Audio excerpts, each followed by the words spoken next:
The story starts here, in the heart of the city. We continue to follow the ongoing developments. The student group is the first to take on such a project. Everyone is waiting for a vote on the bill. The team is winning at a record-breaking pace. It's an issue for residents here and around Boston. The story is coming up on Suffolk U News. Hello, and welcome to this edition of Suffolk U News, the weekly news program brought to you by the Department of Communication and Journalism at Suffolk University. I'm Hannah Lilly from Gorham, Maine. And I'm Heidi Walsh from Medford. We're happy to be coming to you courtesy of your cable company and online. The piles of snow are still high in neighborhoods across Metro Boston. High, following the top 5 snowstorm here in the city for at least 100 years. And not just snow, wind too. That's what made the storm officially a blizzard. And that's what made the cleanup so hard and so ongoing.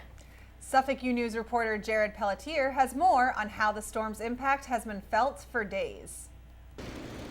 The blizzard of 2013 hit the Boston area hard, forcing businesses to close and weekend plans to be put on hold. Just trying to keep the kids entertained, and I'm headed to Florida Monday, so as long as my flight's on time, I don't care.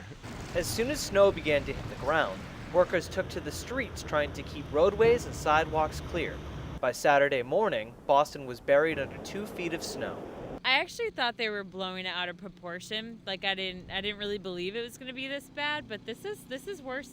City workers are acting quickly to remove waist-high snow piles off of the city streets so that Boston residents can move on with their everyday lives. By Saturday afternoon, people began digging out as citywide cleanup efforts continued. People found unique ways to get from place to place with large amounts of snow on the ground.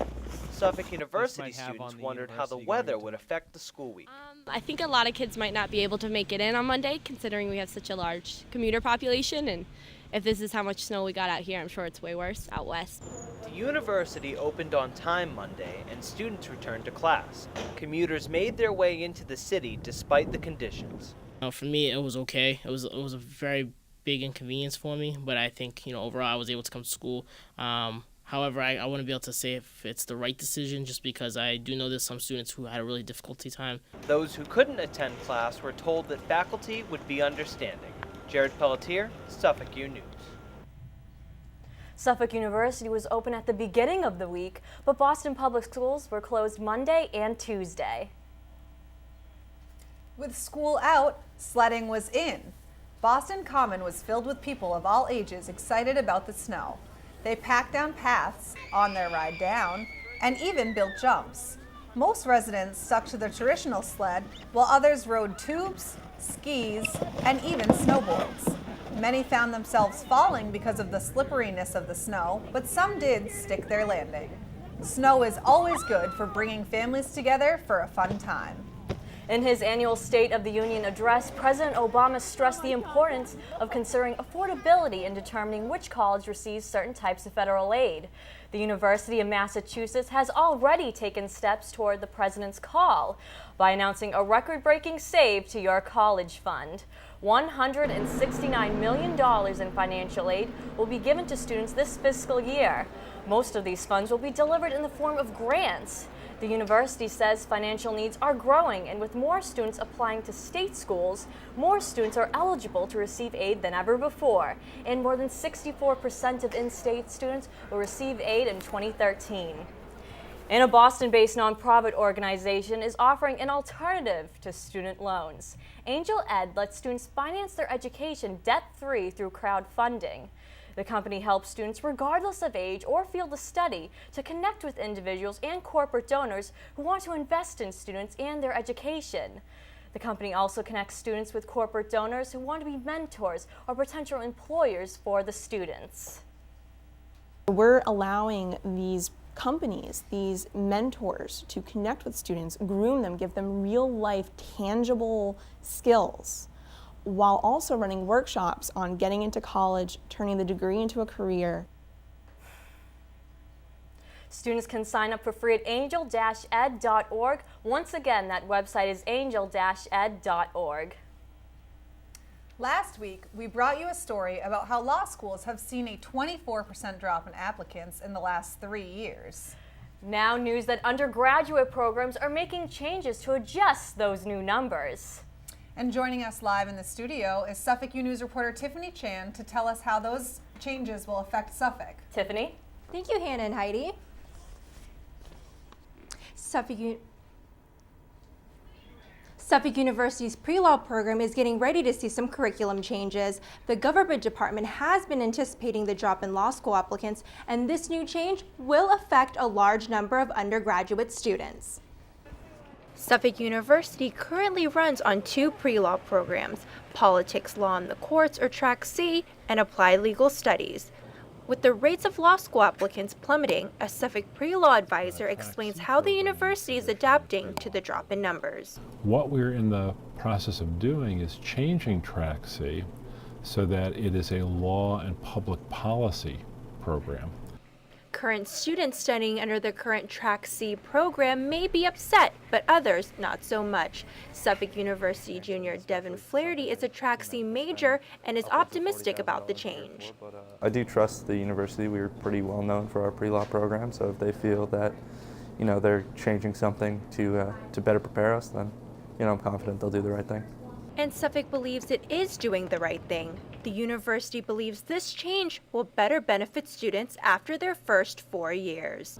It should be easy for a student to graduate and to be able to go to law school, go to graduate school in public policy, get a job as a paralegal, or get a job in some NGO or other public policy entity, so that students would have 4 choices, not just the law school choice. The new Law and Public Policy program will share classes with the current Applied Legal Studies program. So, Hannah and Heidi, people that are currently studying under the Track C program now will have to make some changes, but they shouldn't have trouble adjusting. Thank you, Tiffany. Suffolk Law School currently enrolls more than 1,600 students. In our continuing coverage of Black History Month on Suffolk's campus, we look to an event held at Suffolk Law School with a man who joined the civil rights movement at the age of 15. Dr. Terrence Roberts spoke about his experiences as a member of the Little Rock Nine. He was among the first Black students ever to attend classes at Little Rock Central High School in Little Rock, Arkansas. Roberts reflected on standing up to segregation and said fear should not keep others from standing up for what they believe in. He concluded that the strength to attend the desegregated school came from his commitment to nonviolence. The latest trend in universities is hybrid classes, classes where lectures take place online, but students and faculty still work together in classrooms and labs. Suffolk has been offering hybrid classes for a few semesters, and other universities are now following suit.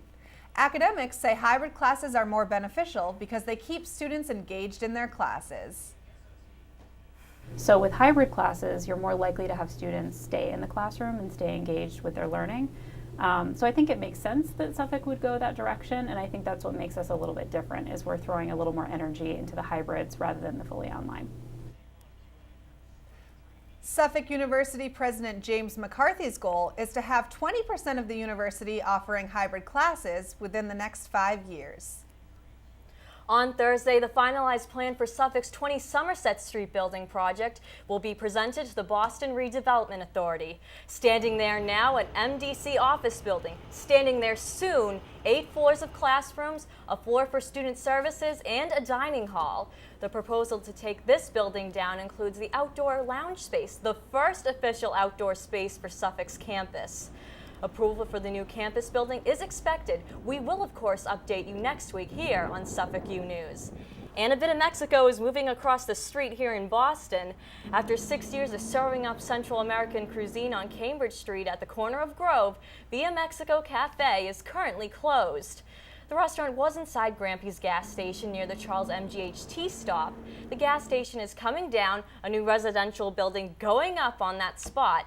So Via Mexico Cafe is opening across the street between the Liberty Hotel and the MGH Museum. Viva Mexico! Well, Heidi, I guess it's going to be a little while before we can go get burritos again. I know, I'm looking forward to it. The Suffolk hockey team shredded the ice against Wentworth on Thursday in a complete shutout game. Suffolk U News reporter Olivia Meisner was at the rink to see which team came out on top. And Avenue Q began in the Big Apple, made its way to Vegas, and even London. Now the popular Broadway hit is coming to Suffolk University. More details coming up next.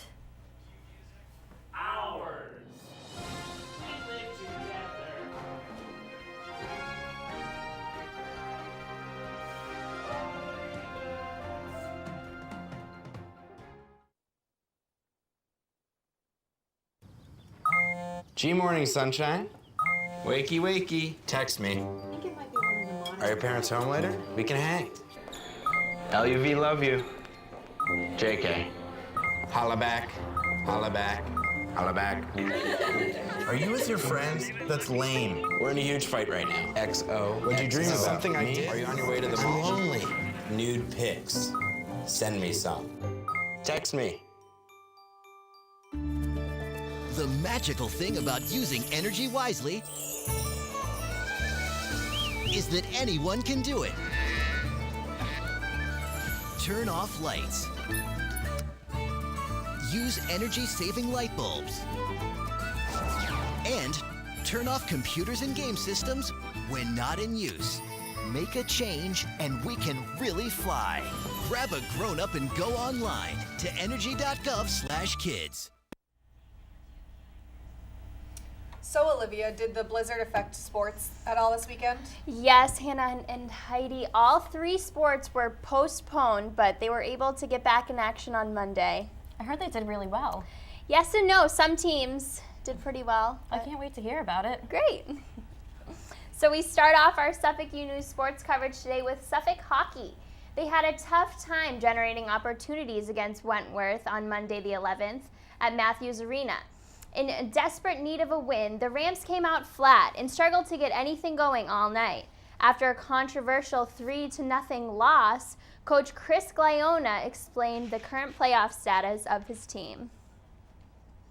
Right now we're in 6th place, which is the last playoff spot. We're tied with Johnson and Wales.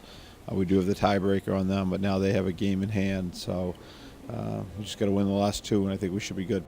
The main theme to this game was the power play. The Rams were called for 8 penalties throughout the game, which left them playing a man down for 24 total minutes, compared to Wentworth, who were only called for 2 penalties. Each of Wentworth's 3 goals were during a power play, tallying 1 goal per period. Some calls were very questionable, leaving Suffolk in a vulnerable situation. Managing so much time on penalty kill prevented Suffolk from finding any sort of rhythm offensively. It's a shame that it didn't turn into a win. Some questionable calls out there definitely swayed the game in Wentworth's favor. I mean, they scored 3 goals in the power play, and some of those calls really just helped them along the way. But all blame can't be put on the officiating. Granted, they were a man down for almost a third of the game. They were only able to muster up 16 shots on goal compared to Wentworth's 28. Overall, we saw a lackluster performance from the Rams, but they'll have a chance to bounce back on Thursday, February 14th against Western New England. The men's basketball team dominated the floor Tuesday night against Mount Ida. The team ended the first half with a strong offensive surge and a commanding 48-28 lead. Mount Ida came back midway through the second half, whittling it down to a 3-point game with 11 minutes to play. Suffolk answered with offense of their own and finished the game strong with a 78-65 victory.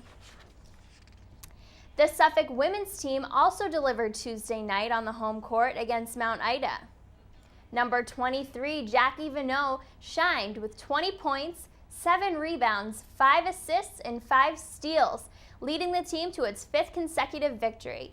Number 24, Jen Rayfuse, finished the night strong with 11 rebounds and 4 steals against the Mustangs in a 67-48 win. The Lady Rams will be back for some more GNAC action Thursday against Simmons College. So, Olivia, it certainly sounds like there's some potential for playoffs. Absolutely. The men's team, the men's hockey team rather, has one more game to go. Hopefully they make it, but the women's team is doing pretty well. I know that Jackie Vanneau, she's a strong player. She absolutely is. Thanks, Olivia. Thanks. Thank you. Now a quick peek at your Suffolk Scene Report. The Today Show will be broadcasting live from Faneuil Hall this Friday, February 15th. Hosts Matt Lauer, Savannah Guthrie, and the whole crew of the Today Show will temporarily say goodbye to Rockefeller Center Plaza and come up to Boston for this unique show. Audiences are welcome to enjoy this special live broadcast in person from 6:30 a.m. to 9 o'clock a.m. Everyone is encouraged to bring signs. The best ones might even catch some airtime. The Tony Award-winning show Avenue Q is coming to Suffolk University. Rehearsals are in progress for the musical that focuses around the use of puppets. The puppets give the show a Sesame Street type feel, but the plot focuses on the adult struggle of life after college. Some of the most popular songs in the show include What Do You Do with a BA in English and Everyone's a Little Bit Racist. The puppets are modeled after the original Broadway puppets, and although none of the student actors are puppeteers, they have learned the art rather quickly. It's been really fun watching them kind of adapt. Some people just, pick it right up. Some people, it comes to them, but, they've all done really well at kind of bringing their own take on the puppet characters to life. You just really have to work with how your character walks and just things you wouldn't do normally if you were playing a character yourself, but you're, putting your character into a puppet, it's a lot different. Avenue Q won the Tony Triple Crown in 2004, which includes Best Musical, Best Original Score, and Best Book. The show opens February 21st to the 23rd at the C. Walsh Theater, and tickets are free. Well, it may not look like it with all this snow, but bathing suit season is just around the corner, and there's no better time than now to get in shape. Jennifer Fallon is introducing free Pilates boot camps for those who want to tone up or on a budget. Aside from increasing your posture, Pilates also increases your flexibility, tightens your core, and connects your body to your mind. It can be costly, but Fallon is feeling generous when it comes to teaching these free classes. This is just the perfect opportunity to do something nice for everyone and to just promote health and fitness. I hate to think that people can't actually work out because they can't afford to. So being able to offer a workshop or a class where you don't have to pay for it, you can come, you can learn stuff, and then maybe take it home and do it on your own and continue it on. The next free Pilates class will be held on February 23rd at Quincy Market from 9:15 to 10 o'clock in the morning. All you need to bring is your own mat and a bottle of water. That does it for this edition of Suffolk U News, the weekly news program brought to you by the Department of Communication and Journalism at Suffolk University. I'm Hannah Lilly. And I'm Heidi Walsh. Thank you for watching us on the Boston Neighborhood Network and online. Be sure to continue to watch Suffolk U News, bringing you more from the school with a heart in the heart of the city. Goodbye.